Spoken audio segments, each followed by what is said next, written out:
Less than 20 years before Teresa was born in 1515, Columbus opened up the Western Hemisphere to European colonization. 2 years after she was born, Luther started the Protestant Reformation. Out of all of this change came Teresa, pointing the way from outer turmoil to inner peace.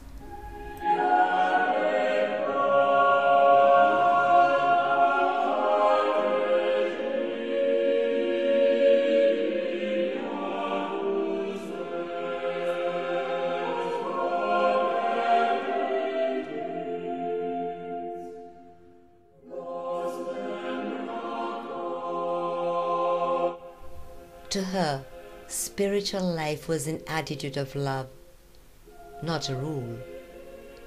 Although she proclaimed poverty, she believed in work, not in begging. She believed in obedience to God, more than penance. If you do something wrong, don't punish yourself. Change.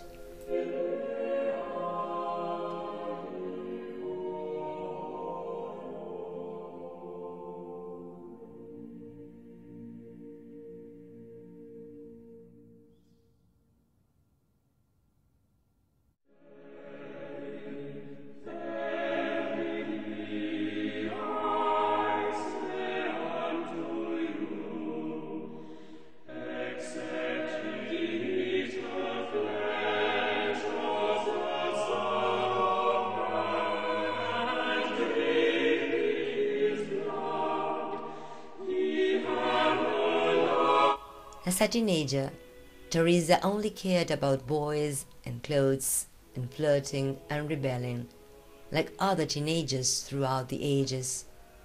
When she was 16, her father decided she was out of control and sent her to a convent. At first, she hated it, but eventually she began to enjoy it, partly because of her growing love for God, and partly because the convent was a lot less strict than her father.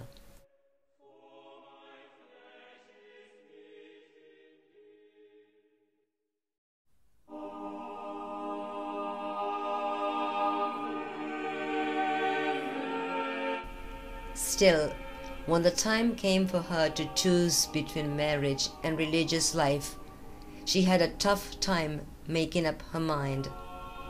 She had watched a difficult marriage ruin her mother. When she finally chose religious life, she did so because she thought that it was the only safe place for someone as prone to sin as she was.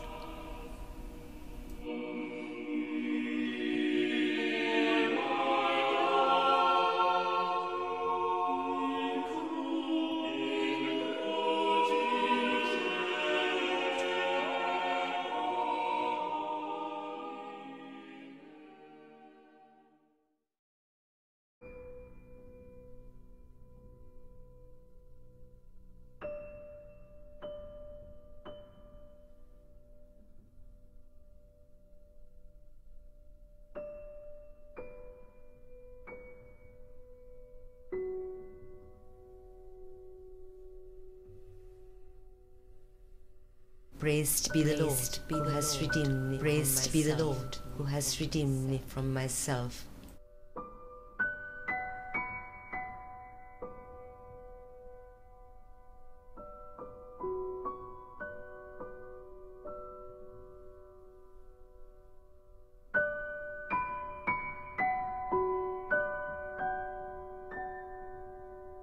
When she was 41, a priest convinced her to go back to her prayer, but she still found it difficult.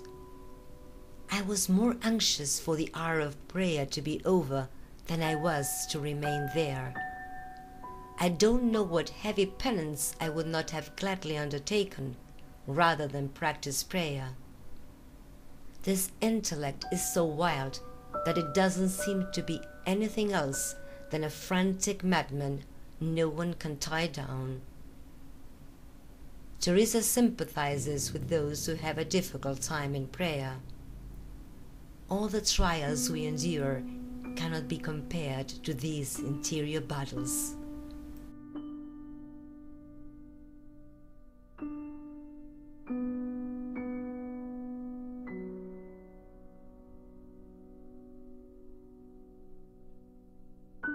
Let nothing disturb you, let nothing dismay you.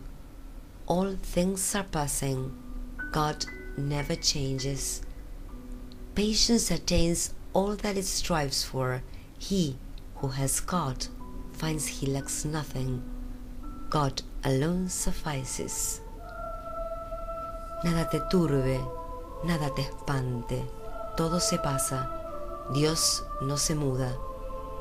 La paciencia todo lo alcanza, quien a Dios tiene, nada le falta, solo Dios basta.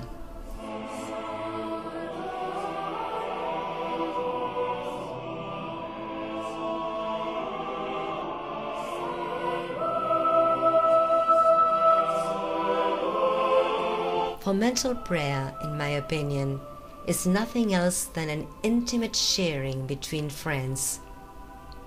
It means taking time frequently to be alone with Him who we know loves us. The important thing is not to think much, but to love much, and so do that which best stirs you to love.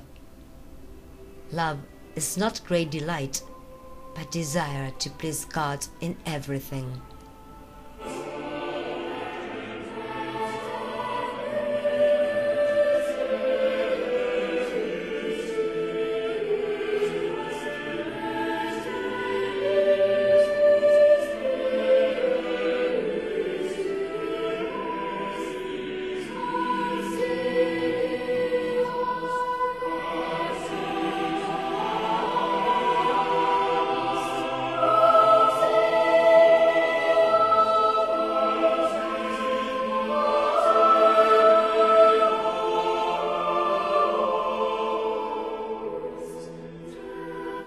As she started to pray again, God gave her spiritual delights.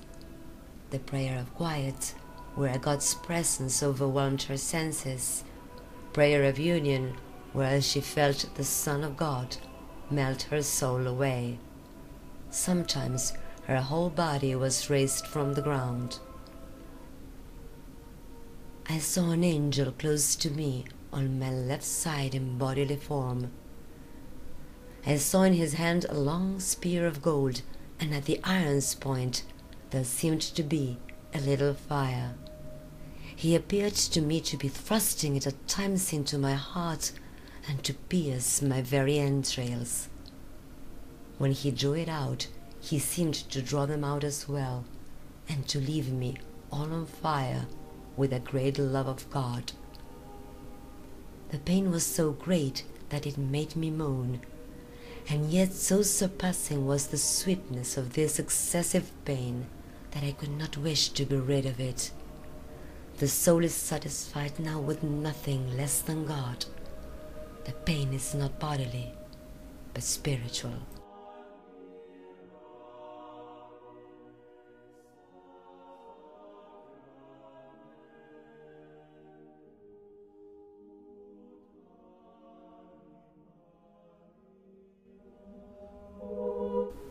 Ay, qué vida tan amarga do no se goza el Señor, porque si es dulce el amor, no lo es la esperanza larga.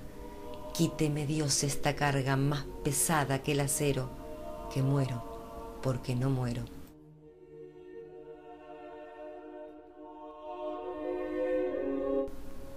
Within this prison house divine, prison of love whereby I live, my God himself to me doth give, and liberate this heart of mine.